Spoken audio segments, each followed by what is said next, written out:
송은재 TV 시작합니다.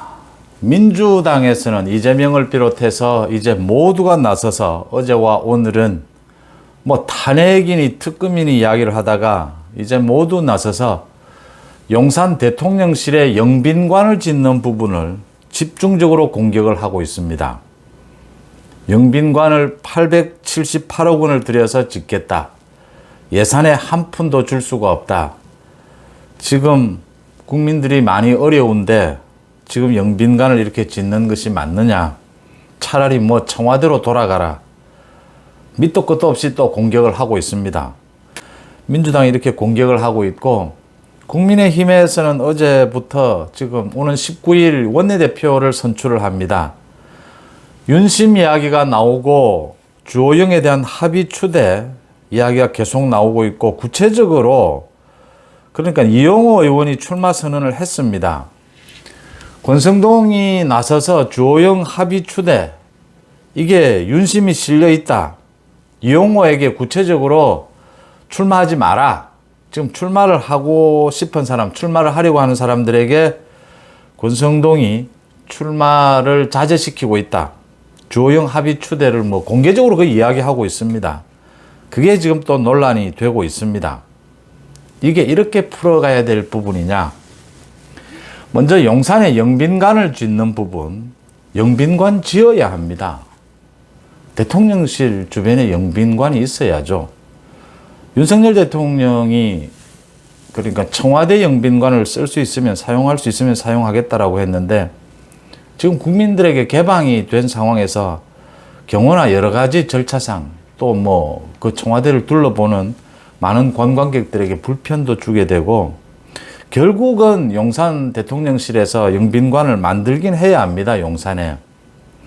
그런데 제가 말씀드리는 것은 지금 이게 참 국민들이 어려운 상황에 태풍 피해도 있었고 코로나 때문에 많이 어려운 이런 상황인데, 이 시기가 맞느냐, 또 영빈관을 그렇게 꼭 지어야 하느냐라는 많은 비판들이 나옵니다.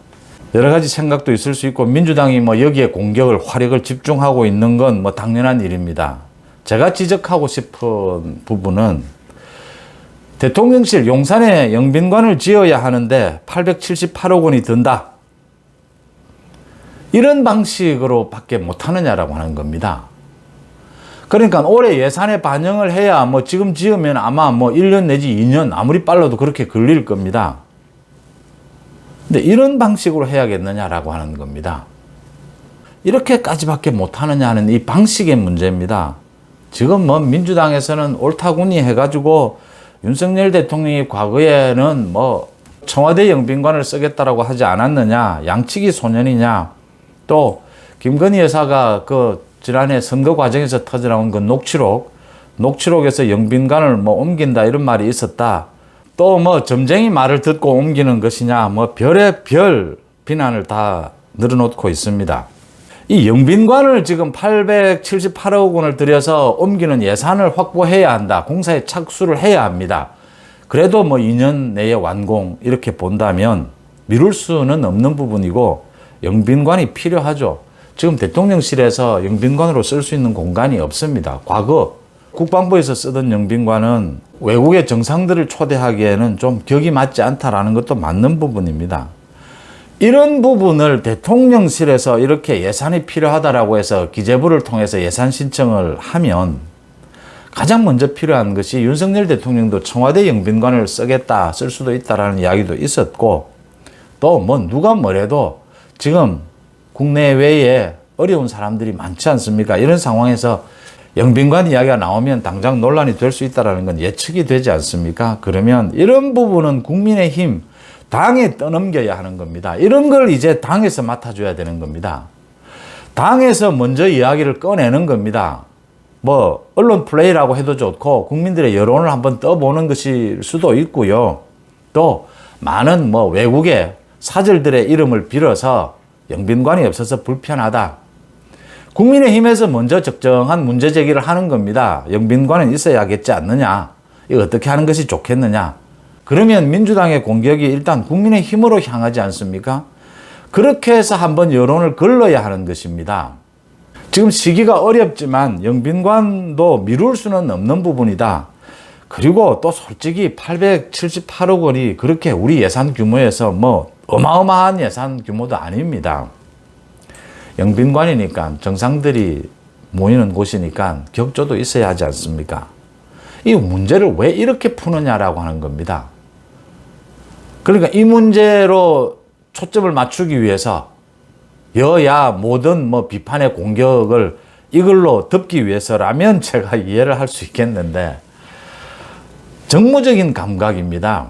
이 부분을 왜 이렇게 처리를 하느냐. 이렇게 한번 첫 단추를 잘못 끼워 놓으면 이 영빈관 못합니다. 민주당이 지금 뭐 다른 건 몰라도 이렇게 되면 영빈관 예산만은 죽어도 배정을 못 해줍니다. 영빈관 예산을 배정을 받으려면 고작 이 900억, 이 900억 예산을 받으려면 민주당에게 어마어마한 뭔가 대가를 줘야 할 겁니다. 이를 첫 순서부터 잘못 풀었다라고 하는 것이고, 지금 대응도 제대로 안 하는 건지 못 하는 건지 이렇게 해서는 안 됩니다. 윤석열 대통령의 말이 좀 바뀐 부분이 있다면 설명을 해야 합니다. 국민들을 상대로. 지금 영빈관이 필요한 부분이다. 발등에 불이 떨어지니까 좀 정신을 못 차리고 있는 것 같은데, 지금부터라도 당이 나서서, 국민의힘에서 나서서 이 부분을 설득을 하고, 아니면 이 단계에서는 접어야 합니다. 이 문제를 첫 단추부터 잘못 낀 겁니다. 이 부분을 이렇게까지밖에 풀지 못하느냐, 참 안타까운 대목입니다. 그 다음, 주호영 추대론, 윤심이 실렸느냐, 권성동이 뭐 공개적으로 지금 이야기하고 있습니다. 의원들의 모임에서. 또 이용호 의원이 뭐 폭로까지 했습니다. 폭로 같지 않은 폭로. 자신에게도 권성동이 출마를 자제하라라는 부탁이 있었다. 기분이 좋지 않았다. 지금 이런 상태입니다. 내일이 이제 후보 등록 마감이니까 내일까지는 아마 가르마가 타질 것으로 보입니다. 박대출 의원이 또 출마를 하겠다라고 하고 몇몇이 출마 준비를 하고 있는데, 권성동이 주호영 추대론을 내걸고 있다. 지금 당이 어려운 만큼 여기에 윤심이 실린 것이 아니냐. 윤심 논란이 있는 것은 좋지 않지만 뭐 저는 평론하는 입장에서 윤심이 없을 수 없습니다.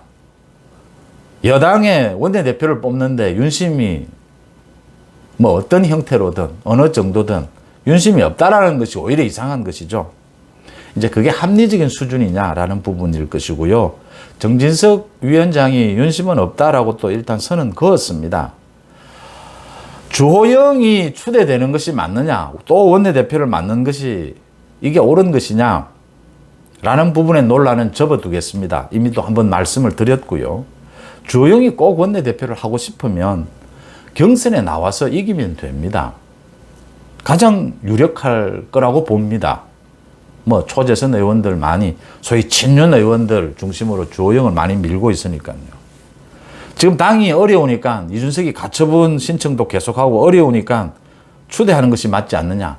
어렵지 않는 상황이 있었습니까? 정치 현실에서 어제 오늘 내일 뭐 어렵지 않는 상황이 있습니까? 하루하루. 당이 어렵다고 선거도 안 하는, 누가 그런 이야기를 했습니다. 6.25 때도 선거를 했는데 무슨 이야기를 하느냐. 그런 이야기로 밀어붙일 건 아니다라고 봅니다. 그러니까 윤심이냐 아니냐는 뭐 언제나 여권에서는 그 이야기는 나올 수밖에 없습니다. 전당대회가 열리면 또 윤심이 어디에 있느냐. 그게 뭐 다 나쁜 것은 아닙니다. 적정한 수준이면 필요한 부분도 있고요. 제가 드리는 말씀은 주호영이 자격이 있느냐 없느냐를 떠나서 주호영이 원내대표를 해야겠다면 당당하게 경선을 통해서 하는 것이 맞습니다. 추대론이 무슨 이야기며 그걸 또 왜 권성동이 나서서 그 부분을 정리를 합니까? 용산에 영빈관을 짓는 문제 빨리 정리를 하는 것이 좋겠고요. 또 원내대표를 뽑는 이 부분 경선으로 가는 것이 옳습니다. 송은재 TV 마칩니다. 고맙습니다.